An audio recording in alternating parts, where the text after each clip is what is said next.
Hamas's human shield strategy is so much worse than you're describing, because not only does Hamas prevent people from evacuating civilian areas, it spent 16 years deliberately embedding its terror infrastructure underneath civilian facilities.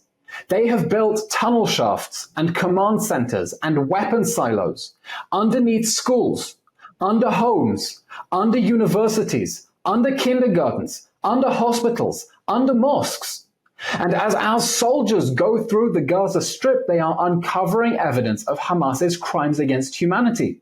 We found tunnel shafts underneath children's beds. We found weapons and missiles inside children's mattresses. We found tunnels leading from a university to a school and weapons manufacturing facilities inside mosques and booby traps with cables leading to clinics. Because Hamas's whole strategy is to attack our people and then hide behind their women and children in order to evade justice, so we can't get to them. And then what happens if innocent people get hurt? That creates images for international TV. That generates international sympathy. That generates diplomatic pressure, and they hope that that will force Israel to stop, and Hamas will be able to get off the hook. Israel is doing everything it can to minimize civilian casualties. Hamas is doing everything it can to maximize civilian casualties. It's part of Hamas's strategy to sacrifice innocent civilians in order to get sympathy and force Israel to stop defending itself.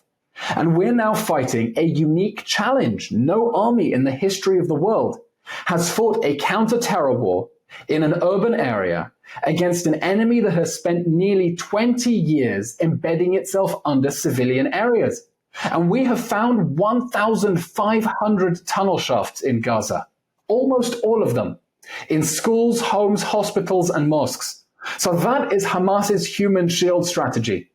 And it's a sad fact that everyone who has been killed since Hamas declared war with the October 7 massacre would still be alive if Hamas had not declared this war, if Hamas were not fighting this war from inside densely populated civilian areas. And no one else needs to be hurt if Hamas simply surrenders. And we think that everyone who wants the fighting to stop should be demanding an immediate and unconditional Hamas surrender so that the terrorists who burned, beheaded, and raped innocent people on October 7th can be brought to justice.